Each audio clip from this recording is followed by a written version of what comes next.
Welcome to the channel, and today I'm going to do a box opening of The Dark Summer, which is Normandy 1944. D-Day in the Battle for Normandy, June 6th through August 21st. Game designer for this is Ted Racer.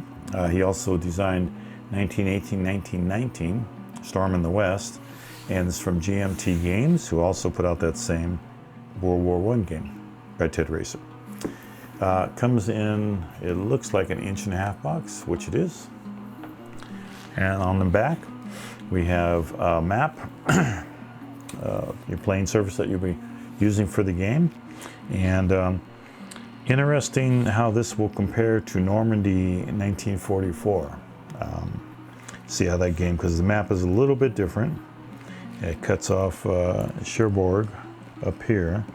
So it'll be interesting to see what happens there. A little bit history. It talks about the Dark Summer of 1948 and the victory and what was needed to be required to win in this, and it talks about the campaign game. Game components, 22 by 34 map, 2 counter sheets, 1 rule booklet, 1 playbook with examples of play and design notes, 2 identical combat and terrain player aid cards, 1 chart and table card, and 1 6-sided dice. And the unit scale is regiment and brigade with a few battalions. Each turn is 1/4 of a month, and the map scale is 2.25 miles per hex. And again, Ted Racer is the game designer here.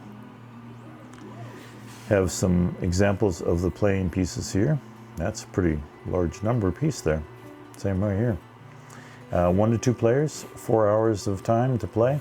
Complexity is 5, and you know, right in the middle of the middle scale. And solitaire suitability is a 7, which is high, the low end of the high scale. So let's open this up and check out the game.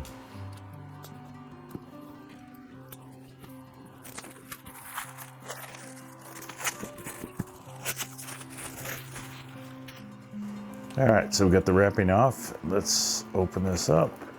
And again, it's GMT's thicker box. Well-built box there. The Dark Summer Normandy 1944, and here's the playbook. Interesting picture style there. It's almost pixelated. Looks like a glossy finish. An extended example of play, which I love these. They always seem to help out quite a bit when you're learning the game. I always go through these. I set them up and go through the whole thing, and you'll probably see that on the channel. And that helps me learn the game. Hopefully it will help you. And we got round 5, round 4. That's quite an extended example of play here, actually. Round 9, round 10. It looks like they take you through quite a bit of the game here. And we end up on these pages here.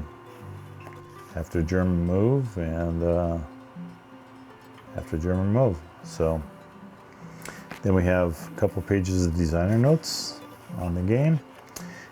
Show you your pieces. And the first thing I notice here is that when you look at the front side and the back side, that we have a lot of counters that have steps involved there. And we have a lot of these have steps too, but not quite as many. We do have some blank ones on the back there. So a lot of 2-step counters there. Rather extensive index spanning 2 pages. 3 pages. 3 pages. So yeah, it should be easy enough to find whatever information you need. And that's the rule books, the playbook, I should say, not the rule book. Here's the rule book. So the rule book here, start out, we have a table of contents, the credit, of course, introduction, components, all right here. Color, it's a glossy stock, kind of a thick paper, so it won't wear out when you do the constant referring back to the rule booklet when you're trying to find out which way a unit moves or what can attack what. Setup and victory conditions on this page. Sequence of play, stacking. And I should probably do that because it makes it easier to show you all this. Zone of control, effects on movement. Zone of control, effects on combat. Negating zone of control. Weather, reinforcements. Some example pictures. Action round. Ally combined action round. Movement throughout. Combat.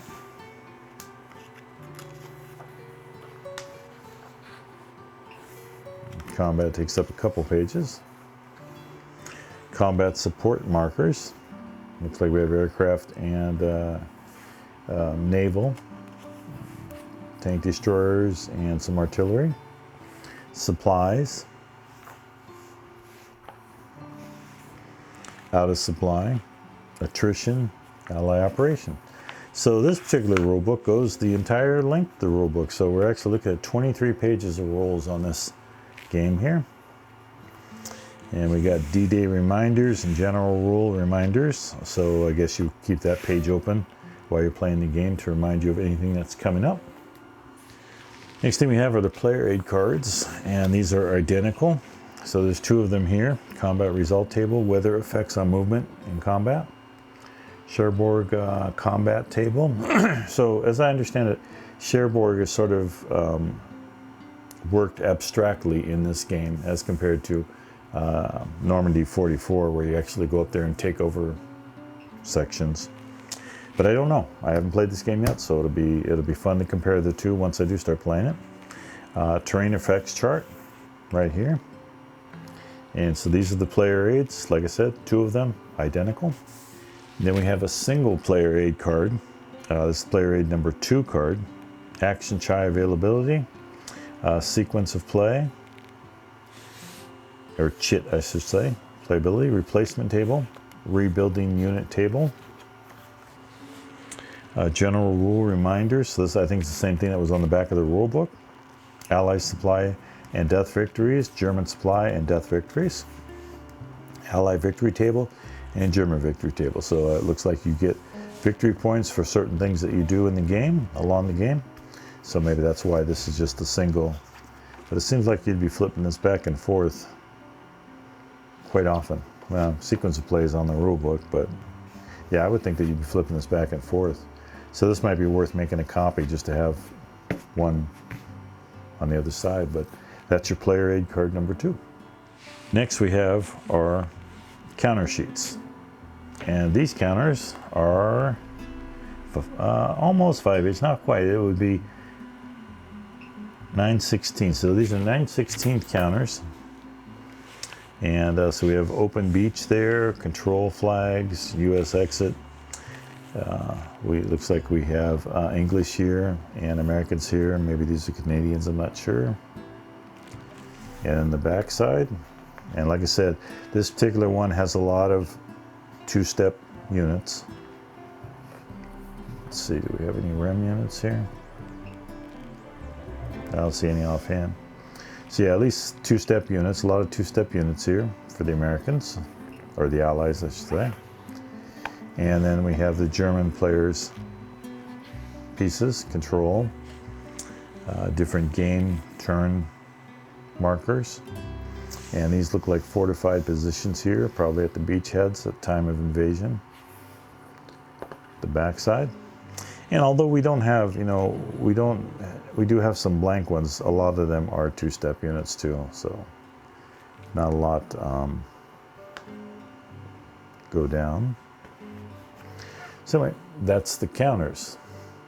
Of course, have a single die in the package. And now we have our map. So let's take a look at that.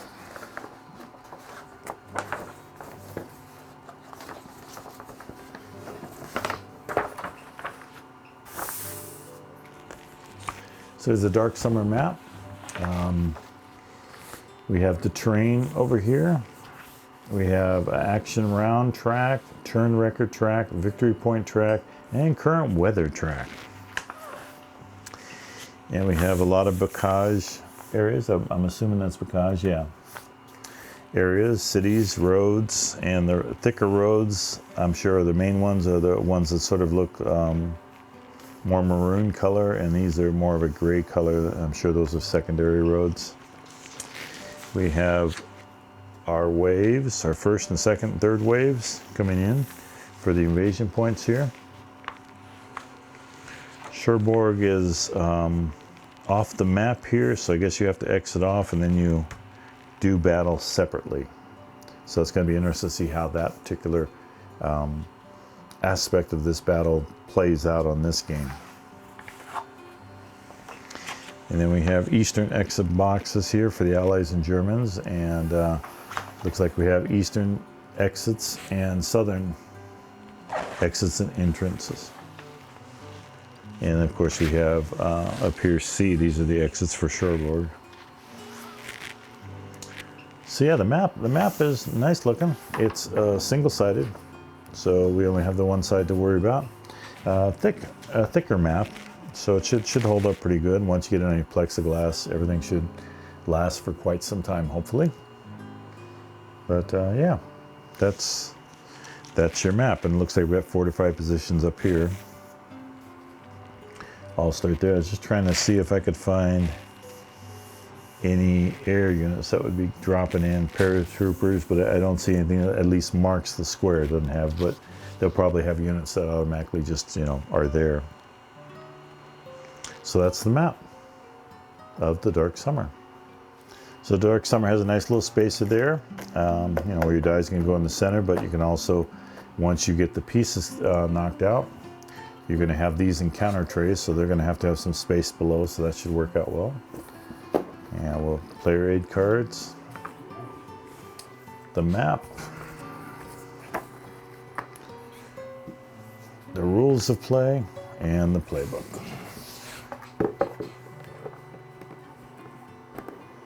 That's a tight-fitting box. So that was my box opening of the DarkSummer, Normandy 1944. And I'm sure I will be playing a couple of these games on the channel, which should be interesting as I learn and go through and see how many mistakes I can make while filming, so I can share them with you. Anyway, thanks for watching, and hopefully if you enjoyed this, please do subscribe, and look forward to having you around on the next video. Take care.